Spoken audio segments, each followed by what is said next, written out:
Today, I am here with my friend Hannah. Hannah, say hi. Hi. And we are talking about how to shoot natural light portraits in a pretty simple room like you might have at home. All we have is a window and a room. And today is actually rather gloomy outside. It's not even sunny, so this will be a real test to see how we shoot amazing natural light portraits. Let's go. Just come down here with you. Stunning. Nice.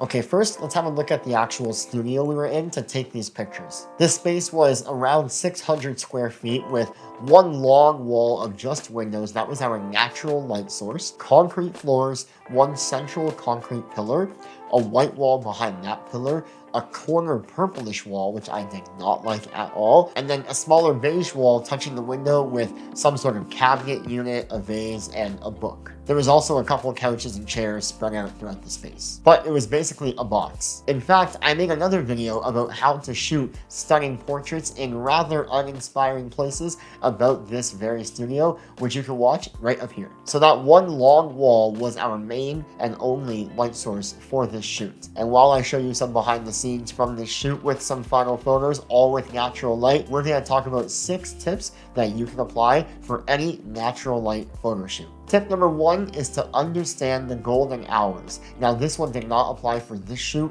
because it was not golden hour, it was high noon and it was very gray and gloomy today. So the light we had coming into the studio was very soft. It wasn't too direct, not too strong, not direct sunlight obviously, very diffused, very soft, cloudy day and high noon. But what do I mean by understanding golden hour? These are the hours where the sun is really low in the sky, whether that's low because it's just creeping over the horizon early in the morning or about to go under the horizon at the end of the day towards sunset. The reason this is typically more ideal is because the sun at a lower angle is naturally more diffused and more soft, especially when the sun is just below the horizon. You get this beautifully soft glow that you can't really replicate at any other time of day. At this time of day, you really can't go wrong with positioning the sun towards your subject in any way. You can have the sun behind them, on the side, right in front of them, and in any case, it's going to create a really soft,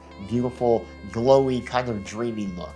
Tip number 2 is to use reflective surfaces. Now the natural thing to lean for is one of those 5-in-1 reflectors that we've all bought for our photography career off Amazon. I have one, I have a ton actually, I should find them. And those are really, really easy and ideal to bounce light back onto your subject in a more shadowy area, but it doesn't have to be a reflector. Even something as simple as a white wall, a mirror, even white Bristol board or white paper can help to reflect light back onto the subject in a more shadowed area. For this shoot today, I did not have my reflector or any other reflectors with me, so I just used the white wall in some of the shots to bounce light back onto the shadow side of Hannah's face to fill in some of those shadows. Tip number 3 is to find open shade. Now, open shade is a shady area where you're not in direct light, but you still get the benefits of there being ambient light around your subject. This was pretty much our entire shoot today because the whole studio was filled with open shade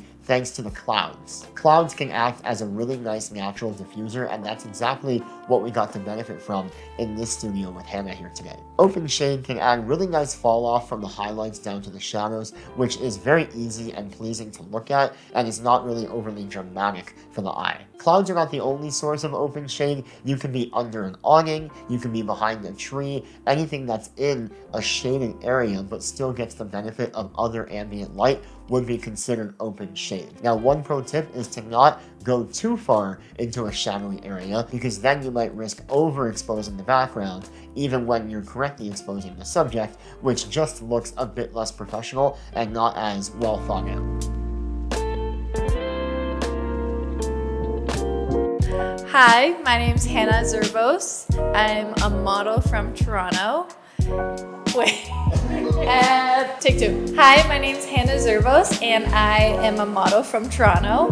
A fun but disappointing fact about me is that I am allergic to garlic.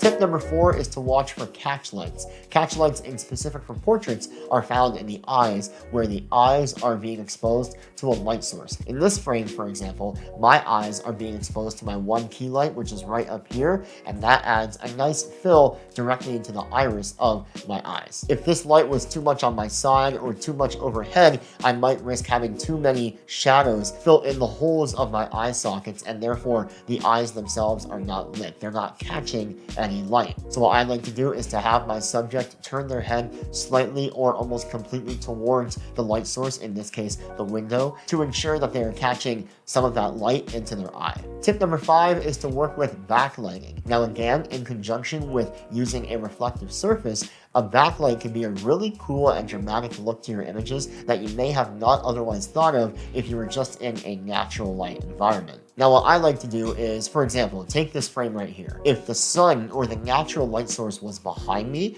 right now your camera would probably make me really dark and shadowy, because it would try to expose for both the bright sun background behind me and me being in the foreground. But if you were to put a reflective surface in front of me and out of the camera's sight, then the sun behind me would bounce off of that reflective surface and back onto my face, creating a really nice, dreamy, backlit portrait. Another pro tip here is that backlit photos are really prone to sun glare or flares or overall fogging of the image, so try your best to use a lens hood or even put your hand over the edge of the lens to create a bit of a fake lens hood. As long as it's not in the picture, you will notice a drastic change in how much glare is in the image. And tip number 6, which I'm going to make a whole video about very soon, and that is to master manual settings. You'll find that in natural light environments, using auto or even shutter priority or aperture priority may not be the best option, because the camera is trying to average out the entire scene. But with natural light being as dynamic as it is,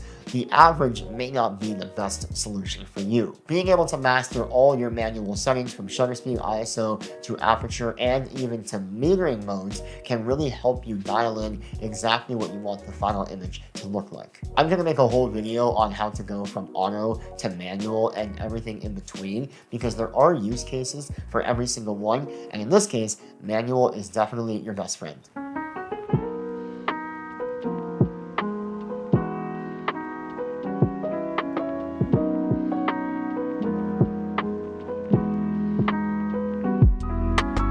And that is how you shoot natural light portraits. Hannah, thank you so much for joining me on this video. Thanks for having me. Make sure you guys subscribe to my channel, comment down below what you want to see more of, and like this video for more videos. That made no sense, but I will catch you guys in the next one. Peace.